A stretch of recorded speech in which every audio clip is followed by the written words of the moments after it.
오늘 말씀은 말씀 제목대로 42대의 비밀에 대해서 정말 말씀을 나눠보고자 합니다. 그래서 우리가 알지 못했던 말씀을 또 처음 듣기도 하고 새 듣기도 하겠지만 성령 하나님께서 저와 여러분에게 기름을 부어주셔서 정말로 깨달아 하나님 뜻이 무엇인가를 좀 더 깊게 알게 하실 줄을 믿습니다. 그러면 여러분 성경에 족보 말씀 읽을 때 재미없죠? 그죠? 그러나 족보 의미를 알면 어마어마합니다. 예수님의 유기혈통이 아니라 예수님 자체가 유기혈통이 아니잖아요. 영적 계보의 이름들이기 때문에 족보의 이름들 모두 한 사람 한 사람이 엄청나게 귀한 인물들인 거죠. 그리고 완전히 낮아지고 육신의 생각들이 제거되고 해산의 수고를 거친 하나님의 사람들의 이름으로 기록이 된 것입니다. 그래 이 모든 대수가 믿음의 조상 아브라함으로부터 시작이 되죠. 그래서 세 달리게 나오는데 아브라함에서부터 다윗까지, 또 다윗에서부터 바벨론에 사로잡혀갈 때까지, 또 바벨론에서 예수 그리스도가 나실 때까지, 그래서 세 단락을 얘기를 하고 있죠. 그런데 제가 깨닫기로는 이 성경 말씀에는 지금 세 단락을 얘기를 하고 있지만 예수님이 오셔서 지금까지의 단락이 기록이 되어 있지 않아요. 그런데 숨겨져 있어요. 그걸 오늘 찾아서 밝힐 겁니다. 그러면 14대란 영적 의미가 엄청나게 중요한 거죠. 14대라는 것은 요한계시록의 14장에 14만 4천 영적인 의미죠. 그 14장에 구원받는 사람들과의 연관이 깊습니다. 그러면 오늘 그것을 전적으로 얘기하는 것이 아니라 42대라는 것에 대해서 말씀을 나누기 때문에 여러분들이 기도하시면서 가르쳐달라고 하시면서 그리고 들으시면 성령께서 반드시 더 깊게 여러분들을 이끌어 가시리라 믿습니다. 그리고 각자가 깨닫게 하는 이 모든 것이 조금씩은 다를지라도 목적은 맨 꼭대기 정상에 예수 그리스도의 이름으로 한 사람이 돼서 만나는 것이고, 또 예수 그리스도와 하나됨으로 하나님의 뜻을 이루는데 그 목적이 있는 거죠. 그리고 셋째 날이라고 하는 의미가 회복했다라고 늘 얘기를 하죠. 토부, 하나님 보시기에 가장 좋은. 그러면 이것을 얻기 위해서는 반드시 42란 영적의 의미를 거쳐야만 토부, 하나님이 좋아하시는 새 예루살렘의 완성을 갈 수가 있는 겁니다. 그러면 40대가 뭐냐면 성경적으로 예수님의 족보를 뜻하죠. 예수님의 족보에는 아무나 올라가지 않는다고 지금 얘기를 했습니다. 그럼 예수님의 족보에 대해서 누가복음 3장 23절에서 38절에도 예수님의 족보 누가가 쓰고 있죠. 근데 마태에서는 유다 계열로 다윗의 왕, 그러니까 왕의 족보를 그렸다면 누가에서는 요셉을 중심으로 왕같은 제사장의 반열로 영적 계열이 되어 있습니다. 그러나 다 하나같이 영적으로 거듭난 사람들의 이름이 거론됐다는 거죠.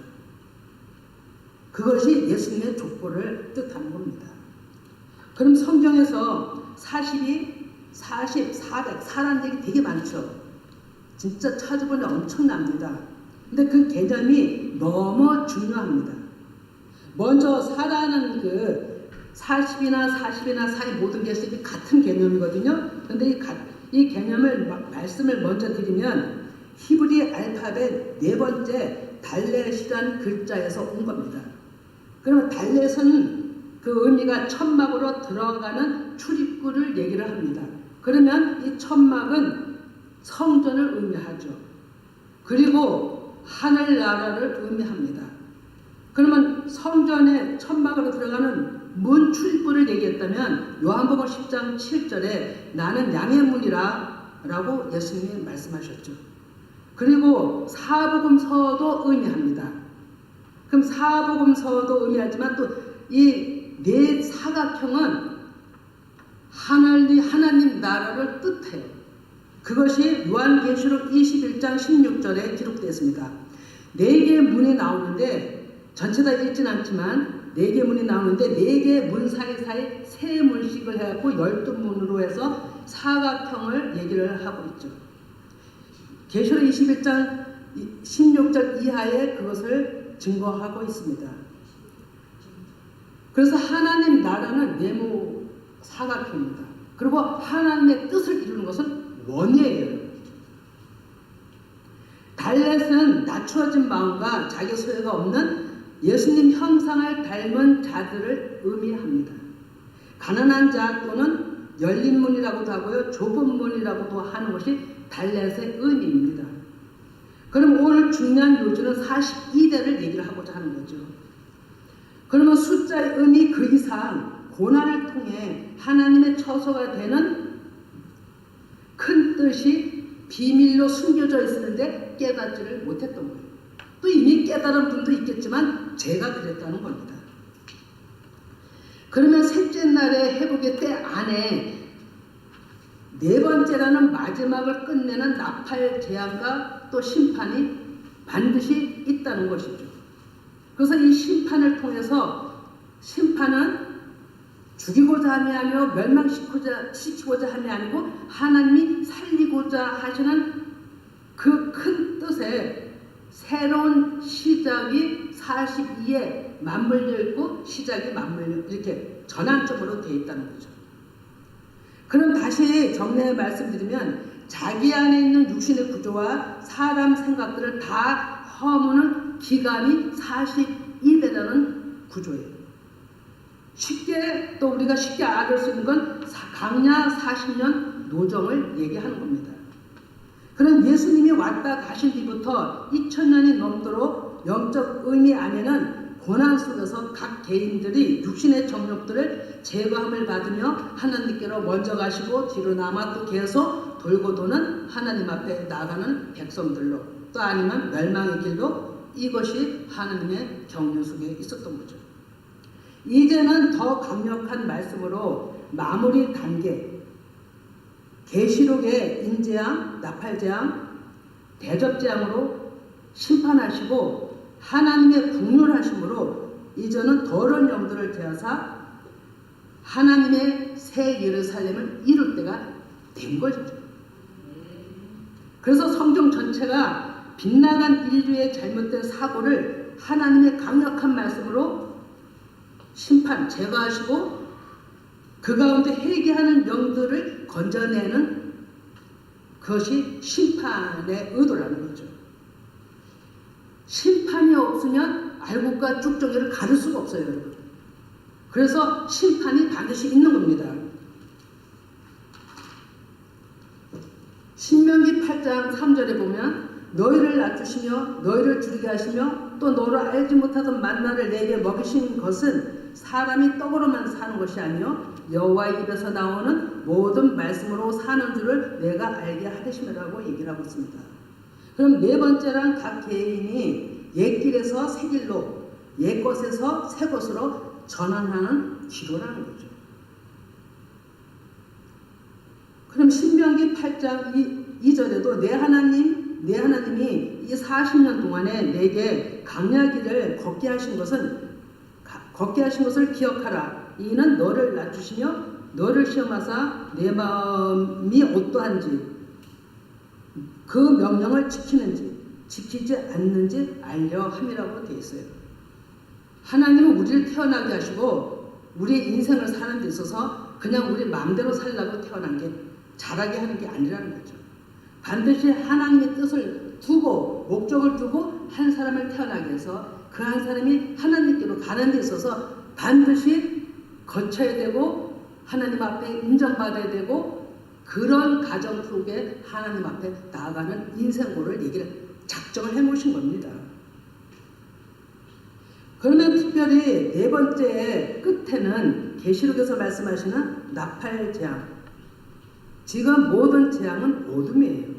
그러면 어둠이 짙게 왔을 때는 반드시 밝은 빛이 오는 것처럼 어둠의 빛이 내 안에 한란이 엄청나게 임해야만 그것이 제거돼야만 또 하나님의 말씀을 받을 수가 있다는 것을 얘기하는 겁니다. 가장 주 목적은 셋째 날에 예루살렘을 회복하기 위해서입니다. 그래서 예수님처럼 한 알에 썩어지는 밀알이 저와 여러분이 반드시 돼야만 싹이 나서 꽃을 피우고 열매를 맺을 수 있는 원리입니다.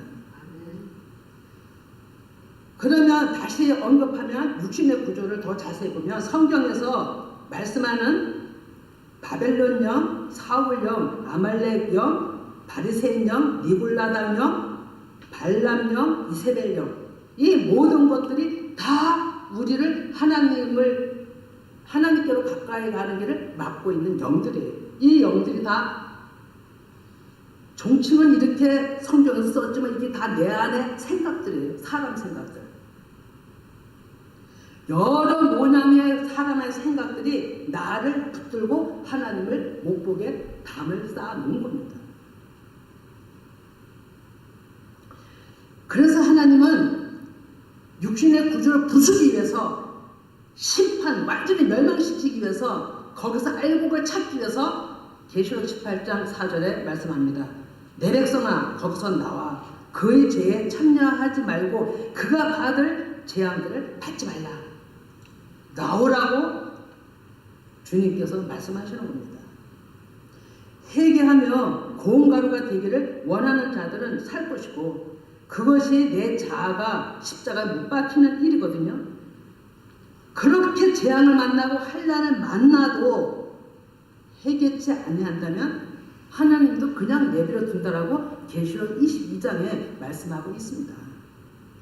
갈라디아서 5장 24절에 그리스도 예수의 사람들은 육체와 함께 그 정욕과 탐심을 십자가에 못 박았느니라. 아멘. 우린 이러한 가정 속에 연단을 받아야 되는 거죠. 이들이 42대라는 고난을 통과하는 자들입니다. 그러나 좀 전에 얘기한 대로 반대로 내가 죄인지도 깨닫지도 못하고 해결치 않는다면 그 길은 멸망의 길인 거죠. 이것을 말씀을 이제 찾아본다면 계시록 7장 13, 14 다 같이 읽어봅니다. 장로 중 하나가 응답하여 나에게 이르되 이 흰옷 입은 자들이 누구며 어디서 왔느냐. 내가 말하기를 내 주여 당신이 아시나이다 하니 그가 나에게 이르시되 이는 큰 환난에서 나오는 자들인데 어린 양의 뒤에 그 옷을 찢어 희게 하였느니라. 아멘. 큰 환난, 큰 어둠, 큰 재앙을 만난 데서 하나님 앞에 예수님의 보혈의 피로 정말 못 박히길 원하고 낮아지고 깨지고 회개한 심령들은 예수님이 흰옷으로 깨끗한 하나님의 정결된 말씀으로 희게 해서 하나님의 품으로 이끌었다는 거예요. 그러면 계시록 9장 21절을 봅니다.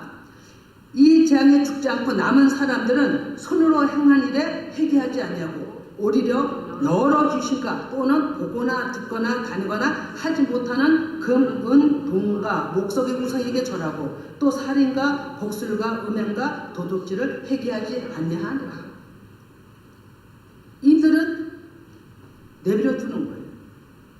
하나님이 이들이 아무리 들어도 마음으로 새기지 못한 결과예요, 여러분. 마음으로 새기면 예수님의 보혈의 피로 씻음을 받아요. 그러니 이 듣는 것이 얼마나 중요한 걸 우리는 다시 한번 또 생각해야 되는 거죠. 지금 열방의 코로나 환난이 극심하죠. 또 더 중요한 거는 내 안의 환난이에요. 내 안의 환난. 내 안의 환난은 지금 여러 가지 잡다한 영들을 얘기를 했는데 그 영들이 나를 잡고 혼동시키는 거예요. 진리를 분별하게 못하게 하는 거죠. 갈팡질팡. 길 잃은 양들인 거죠. 이것을 온전히 우리는 벗어나야 되는 애통함이 우리한테 있어야 된다는 거죠. 거기서 벗어날 때는 처음부터 다 어린아이 수준입니다. 육신의 구조에서 헤어나지 못하죠. 그러나 내가 그런 것을 알고 하나님 앞에 더 낮추고 하나님의 말씀을 찾을 때 하나님께서 그들을 계속 장성한 자로 이끌며 하나님의 비밀을 알게 하시면서 하나님의 아들로 세우는 그런 놀라운 일을 하나님께서 하시는 거죠. 예수님 공생의 기간도 3년 6개월인데 이것이 49달이에요, 여러분. 예수님이 이 땅에 오셔서 해산을 쓰고 천국 복음 증거하시며 육으로 오신 육신을 공생의 끝에서 예수님도 완전히 십자가에 못 박으셨어요. 예수님은 육신의 죄가 없으셨지만 많은 사람들의 육신을 죄를 대신해서 십자가에 예수님이 자신이 대신 죽으신 거예요. 그것이 40이란 숫자의 비밀에 숨겨놓은 제일 큰 핵심입니다. 그냥 족보로만 얘기한 게 아니에요. 구약은 모두 예수 그리스도를 뜻한 율법과 선지자의 말씀입니다. 그래서 구약은 예수님의 그림자라고 얘기를 하고 실제는 옷을 예수님이라고 율법과 선지자가 증언하고 있습니다. 그것을 골로새서 2장 17절에 말씀합니다. 이것들은 장래일의 그림자니 몸은 그리스도의 것이라고 사도 바울도 깨달아 증언했죠. 이스라엘 백성들이 400년 애굽에 있다 나온 것도 하나님의 계획 가운데 섭리 가운데 일이었고 애굽에서 나와 40년 광야 생활을 하는 것도 예수님은 낮추기 위해서 하나님 백성 찾기 위해서 하나님이 열어놓으신 길이었어요. 그러면 그들에게만 열어놓으신 길이냐? 아니라는 거죠. 우리에게도 각자의 하나님이 이끌어가시는 길이 있는 거예요. 근데 그 길에는 평탄한 길만이 아니라 고난의 길이 더 많다는 걸 우리는 알아야 되는 거죠. 다니엘서 12장 6절에서 7절 보면 그 중에 하나가 세마포 옷을 입고 강물 이쪽에 있는 자에게 이르되 이 놀라운 일의 끝이 어느 때까지냐 하더라. 내가 들은즉 그 세마포 옷을 입고 강물 이쪽에 있는 자가 자기 좌우손을 들어 하늘을 향하여 영원히 살아계시는 이를 가리켜 맹세하여 이르되 반드시 한때 두때 반때를 지나서 성도의 권세가 다 깨지기까지니 그렇게 되면 이 모든 일이 다 끝이 나니라 라고 말씀합니다. 여기서도 한때 두때 반때가 42개월이죠. 42달을 얘기를 합니다. 이 42달이라는 것이 다음 주에 또 그 말씀을 남기하실 것 같아요. 요한계시록 11장에 엄청난 파장을 많이 일으킨 2단 3단이 많이 나오는 그 말씀이거든요. 근데 이것을 진짜 실질적인 그 말씀의 뜻이 무엇인가를 다음 주에 하나님이 말씀하게 하실 것 같아요.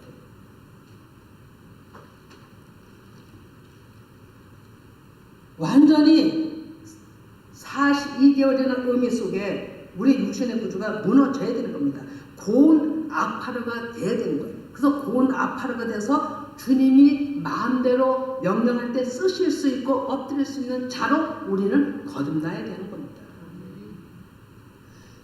그러기 위해서는 계속 말씀하십니다. 이사야 6장 11절에 같이 있습니다. 내가 이르되 주여 어느 때까지입니까 하였더니 주께서 대답하되 성읍들은 황폐하여 주민이 없으며 가옥들에는 사람이 없고 토지는 황폐하게 되며 여호와께서 사람들을 멀리 옮기셔서 그 땅 가운데 황폐한 곳이 많을 때까지입니다.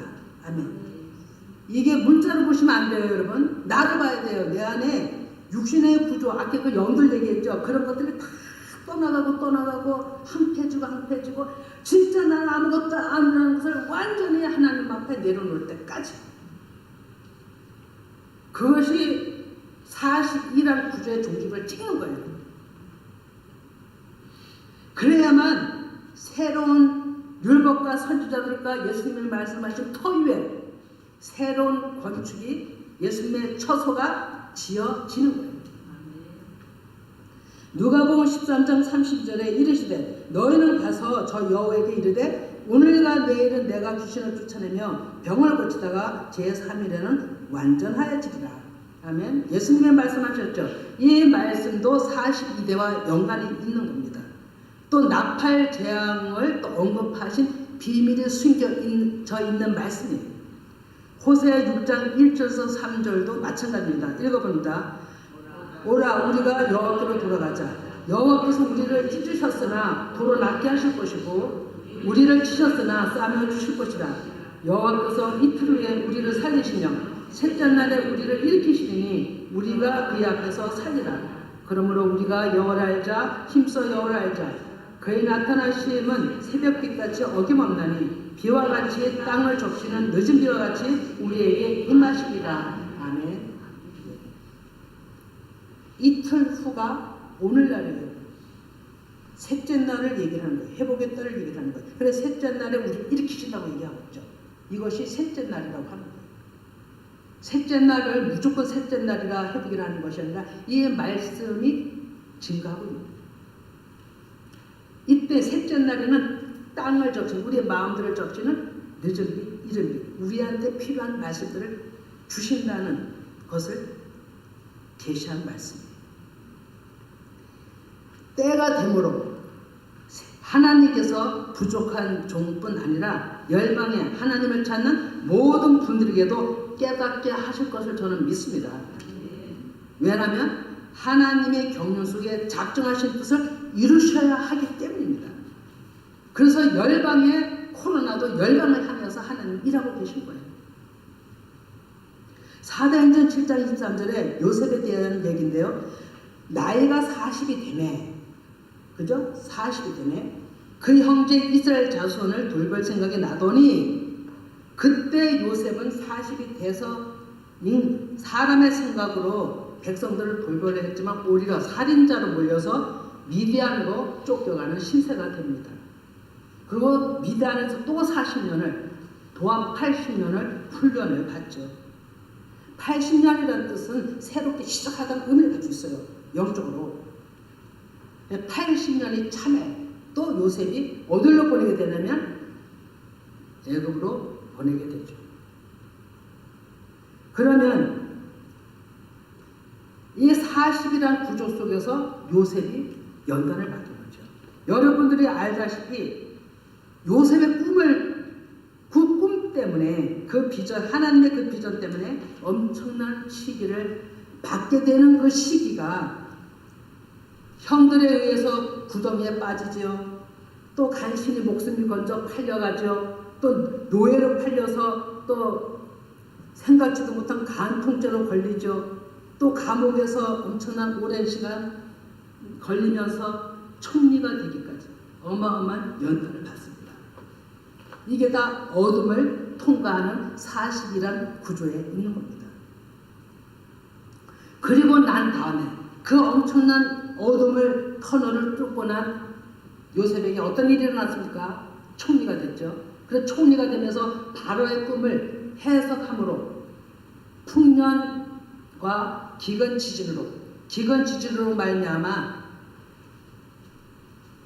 풍년에 저장했던 곡식을 기근 때에 열방의 백성들과 형들에게 곡식을 나눠주는 일을 했습니다. 그것이 어떤 사건에 그때 일어난 일만을 얘기한 것이 아니라 오늘날에 때에 따라 양식을 나눠줄 자가 누구냐, 그들에게 내가 하늘나라의 소유를 다 맡기겠다 얘기한 그 말씀의 계시로 그 모습을, 그 사건을 우리에게 보이신대요. 그러면 누가복음 12장 42, 43절을 같이 읽어봅니다. 예. 자, 같이 읽어봅니다. 제가 말씀을 자 시작. 주께서 이르시되 지혜 있고 신실한 청지기가 되어 주인에게 그 집 종들을 맡아 때를 따라 양식을 나눠줄 자가 누구냐. 주인이 이를 때 그 종이 그렇게 하는 것을 보면 그 종은 복이 있으리라. 그리고 그 밑절에 보면 모든 것을 하늘의 모든 걸 맡기겠다라고 얘기를 하고 있죠. 이 일을 오늘날의 일, 때에 따라 양식을 나눠주는 깨달음의 말씀, 이것을 나눠주는 계시를 거스했다면 이것은 오늘날에 반드시 성취되어야 되는데 누가 성취를 이뤄야 되냐면 먼저 깨달은 하나님 앞에 부름받은 그 자들이 이 일에 수정 들어야 됩니다. 그래서 마지막 때 이 일꾼들을 위해서 예비교회를 지금까지 세우시고 일꾼을 양육했다라고 저는 계속 얘기를 하고 있는 겁니다. 그러면 사에 대한 숫자 의미 계속 지금 사에 대해서 말씀드리고 있는데 이것이 이루어지려면 반드시 늘 얘기하는 겁니다. 성령 세례 받아야 되는데 완전한 말씀이 내 안에서 충만해야 돼요. 우리가 한 번에 충만할 수가 있나요? 못해요. 계속 우리가 찾고 또 찾고 차고 또 한 말씀 먹고 또 채우고 또 채우고 또 채워서 가득 차서 여기서 흘러 넘쳐야 되는 데까지 하나님은 우리를 그렇게 훈련시키시고 기다리고 계신 거죠. 그러면 4라는 숫자 의미가 오늘 조금밖에 못하는 겁니다. 열거를 해도 스가랴 6장 5절에 네바람 사역이죠. 이거 다 마지막 날의 일꾼들의 사역입니다. 스가랴 6장 1절에서 8절까지 온전히 네바람 사역을 얘기하죠. 또 계시록 6장 1절에서 또 그 이하를 네 말의 사역을 또 얘기합니다. 또 에스겔 1장 이하를 보면 술의 사면에 내 생물 등이 나옵니다. 이거 다 사의 의미를 가지고 있어요. 다 나팔재앙, 대접재앙, 인재앙과 다 연관이 되어 있어요. 그러니까 이 말씀들이 요한계시록하고 다 연관이 되어 있어요, 여러분. 그럼 특별히 사복음서에서 예수님이 말씀하시는 마태복음 23장 1절 이하를 보면 예수님께서 바리새인들을 훈계하시는 말씀이거든요. 그러면 그것은 조금 있다가 이제 읽고요.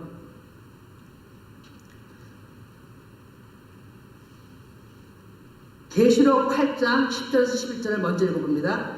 셋째 천사가 나팔을 부니 햇불같이 타는 큰 별이 하늘에서 떨어져 강들의 10분의 1가 여러 물샘에 떨어지니 라고 얘기를 합니다.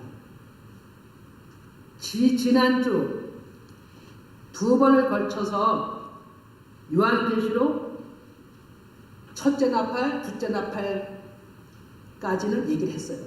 그래서 오늘 셋째 나팔에 대해서 얘기합니다. 그래서 셋째 나팔에 대해서 이것을 해석을 하면 이 별 이름은 순수. 그러면 이걸 해석해서 제가 깨달은 걸 나누면 쉽습니다. 이걸 깨닫기는 복잡하더라고요. 그러면 말씀드리면 순수는 진리에 있던 사람이 비진리로 변질된 것을 의미합니다.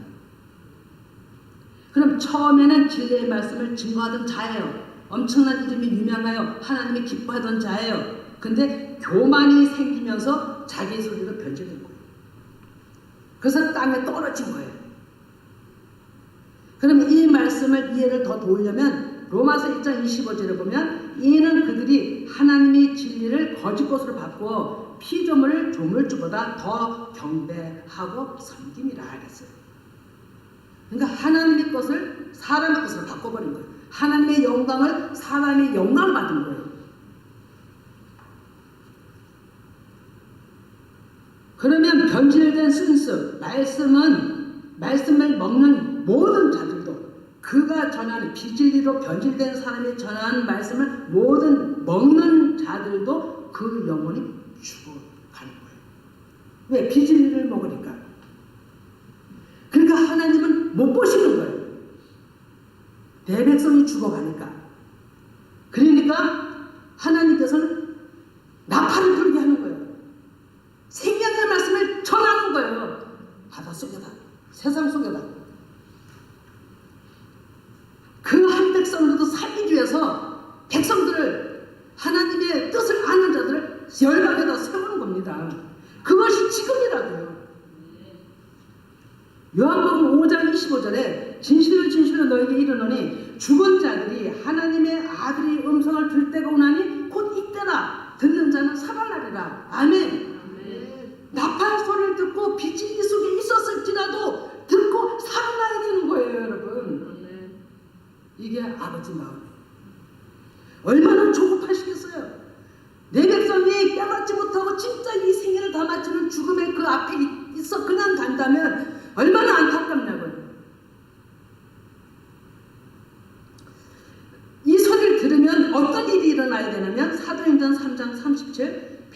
설교죠. 베드로 설교를 듣고 듣는 마음이 된 자들이 어찌할꼬 가슴을 칩니다. 애통하는 거예요. 이 역사가 일어나야 되는 거예요. 그 나팔 소리가 진정 생명의 말씀이 내 안에 들어오면 나도 모르게 나를 힘들게 했던 모든 악한 영들이 하나하나 떨어져 나가기 시작하는 거예요.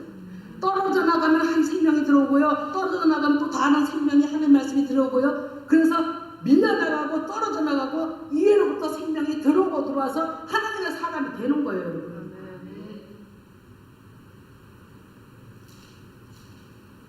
진리는 어둠을 통해서만이 밝은 빛을 비춥니다, 여러분. 어둠이 없이는 빛이 안 옵니다. 어둠이 없으면 빛이 와도 빛인 줄 모르죠, 그죠? 그러나 어둠이 있어야만 빛이 온 줄을 알아요. 주님을 배우려면, 우리 주님 무진장 배우기를 원하죠? 주님을 배우려면 내 안에 인간의, 내 안에 내라고 하는 빛, 그게 완전히 제거돼야 돼요. 마태복음 23장 13절, 좀 전에 얘기한 거죠. 예수님이 말씀하십니다. 하나님의 백성이라 하지만 자기가 의인인 줄 알고 모든 사람을 정죄하고 판단하면서 질책하는 바리새인들한테 얘기하는 거예요. 그러면 당시에 바리새인한테만 얘기한다고 생각하지 마세요. 오늘 나에게도 여러분에게도 똑같이 남을 판단하고 정죄하면 바리새인의 영을 가지고 있기 때문에 들어야 된다고 생각을 하고 들으셔야 됩니다. 같이 읽어봅니다. 하에슬진저 의식하는 서기관들과 바리새인들이여, 너희는 천국문을 사람들 앞에서 닫고 너희도 들어가지 않고 들어가려 하는 자도 들어가지 못하게 하는구나. 아멘. 우리가 이러지 않는다라고 할 수 있나요? 아니에요, 여러분. 우리 이러고도 남아요. 우리가 우리의 판단이 이러고도 남는다니까요. 여러분, 진짜 아버지의 마음이 들어온 자들은요, 남을 판단 안 해요, 여러분. 그리고 남의 흔집을 보고 지적하지 않아요. 남의 흔집도 흔집으로 보지 않아요. 국민로 바라보죠. 그게 달라요, 여러분. 15절에 하있을진저 의식하는 서기관과 바리새인들이여, 너희는 교인 한 사람을 얻기 위하여 바다와 육지를 두루 다니다가 챙기면 너희보다 배나 더 지옥 자식이 되게 만드는도다. 얼마나 이게 기가 막혀요. 하나님이 보시기에 하나님은 목적이 한 백성 살리기 위해서 태어나게 했는데, 지도자라고 하는 바리새인 영을 가진 자들이 다 내 백성을 망쳐놓는 거예요. 아모스 5장 10절에 말씀합니다. 정의를 쓴습으로 바꾸며 정의를 땅에 던지는 자들아. 저한테 하는 얘기예요. 그래서 저는 제일 두렵다고 얘기하는 거예요. 말씀 잘못 증거하면 남뿐이 아니라 여러분들까지 손해가 끼치기 때문에 제가 그게 제일 두려운 마음이고 떨리는 마음이라고 늘 얘기를 하는 겁니다.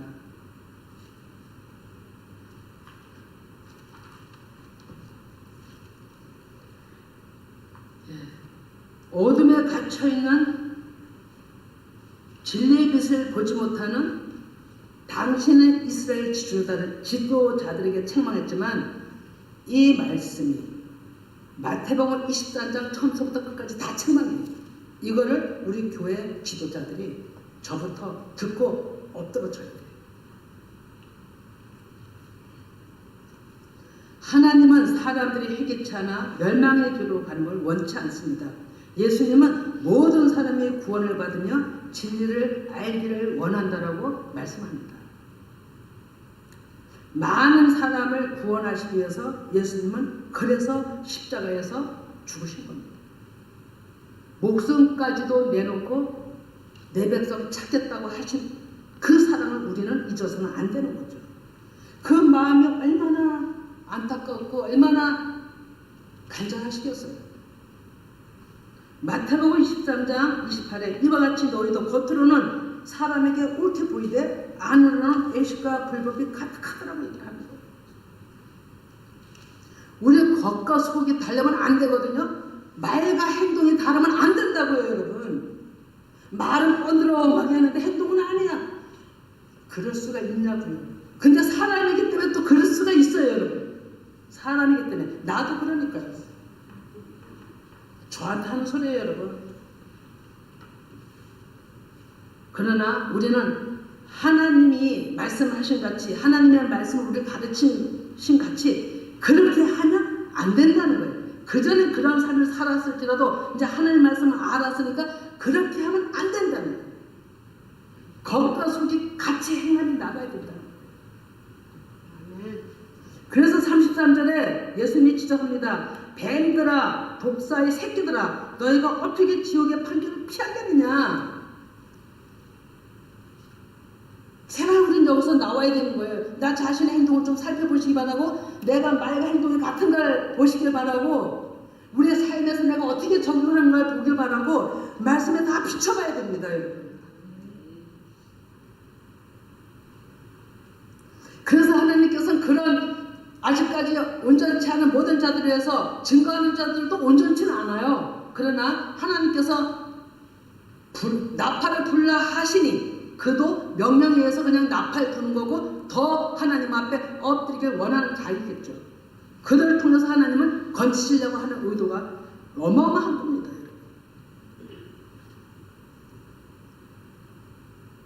그 이유는 하나님의 국률과 사람이 어마어마한 측량도 못할 그 은혜가 있다는 거죠. 그러면 계시록 10장 9절 10절 봅니다. 내가 천사에게 나아가 작은 두루마리를 달라 앉은 천사가 이르되 갖다 먹어버리라. 내 배에는 쓰나 내 입에는 꿀같이 달리라 하고는 내가 천사의 손에서 작은 두루마리를 갖다 먹어버리니 내 입에는 꿀같이 다나 먹은 후에는 내 배에서는 쓰게 되더라. 자, 이 말씀을 또 해석하면 이거 사도 요한이죠. 작은 두루마리 틈을 먹으라라는 음성을 들었죠. 그래서 먹었어요. 사도 요한이 먹으니까 마음에 새겨졌어요. 그러니까 새겨지고 나니까 깨달음이 왔어요. 기뻤어요. 달았어요. 그런데 깊게 새기고 나니까 안에서 쓴기 일어난 거예요. 쓴맛이 난 거예요. 무엇이 쓴맛이 일어났을까요? 요한 사도의 한 개인을 보면 육신의 구조. 육신의 구조들은 받아먹지 못하는 거죠. 이것이 사도 요한이 깨달은 거지만 우리한테 주시는 말씀이에요. 그럼 우리 안에 들어가서 이 생명의 말씀이 달지만 내 안의 고통, 육신의 구조들이 제거돼야 되고 또 이것도 또 전해서 남에 있는 육신의 고통까지도 쓰다는 걸 느끼지 못하면 진짜 희망이 약한 거예요. 근데 쓰다는 것을 느끼는 것은 희망이 있는 거예요. 로마서 7장 15절에 내가 행하는 것을 내가 알지 못하노니 곧 내가 원하는 것은 것을 행하지 아니하고 도리어 미워하는 것을 행함이라고 얘기를 하는 거죠. 사도 바울도 이 싸움 때문에 무진장했어요. 그러나 사도 바울이 말씀을 깨달음으로 단말씀이 입에서 그 깨달음으로 그가 온전히 아라바에 가서 3년이라 했어요. 그것이 40이라는 구조가 있어요. 꼭 개월수의 숫자도 의미가 있겠지만 그 뜻이 있지만 그 안의 의미가 더 큰 거고 그 안의 의미를 지금 얘기하는 거죠. 그러면 40이라는 구조는요. 몇 개월 안에도 우리는 40이라는 구조를 통과할 수 있고요. 숫자에 갇힌 게 아니니까. 사도 바울이 탄식하고 깨달음으로 온전히 엎드림으로 그가 온전히 하나님 앞에 나팔 기수가 된 것처럼 우리도 부름받았다면 그런 자가 되어야 되고 그 수준에 못 이룰지라도 정말로 쫓아가야 된다는 거죠. 그러면 개인적으로 40이 사람 영적 일들을 정말로 체험을 몇 번을 거쳐 했죠. 그 얘기는 이 시간에 하지 않습니다. 결론을 말씀드립니다. 42대가 3번 그리스도까지가 성경에서 기록하고 있다라고 서두에 말씀드렸습니다. 그래서 그리스도께서 왔다 가신 후 하나님 나라 예루살렘이 세워지기까지의 또 영적 42대가 있다는 것을 오늘 밝혔습니다. 낮춰지고 구원 가루가 되는 심령들, 그 심령들을 통해서 하나님의 날은 반드시 이루어져야 되는 것이고, 부름받은 자들을 통해서 죽어가는 영혼들, 홍수에서 빠져 헤매는 그 영혼들을 이끌어낼 의무가, 사명이 있다는 것을 얘기를 했고, 그 사명 안에는 그러니까 요한계시록의 제안들이 반드시 있는 그 가운데 쓰임 받는 거라고 얘기를 한 것입니다. 그러면 다음 주에도 42대라는 얘기를 서두에겠죠. 또 얘기할 것이라고. 그때도 어마어마한 비밀이 열릴 것 같아요. 그리고 또 그 다음 주에는 하나님이 주시는 마음, 그리움 하나, 기다림. 무엇을 기다릴까요?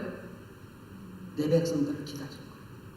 아직까지 미성숙하고 너무나도 엎어지고 또 자빠지고 또 일어나지 못하는 연약한 자들을 하나님은 기다림이란 마음 가지고 또 여러분들과 나눌 것 같아요. 네, 기도합니다.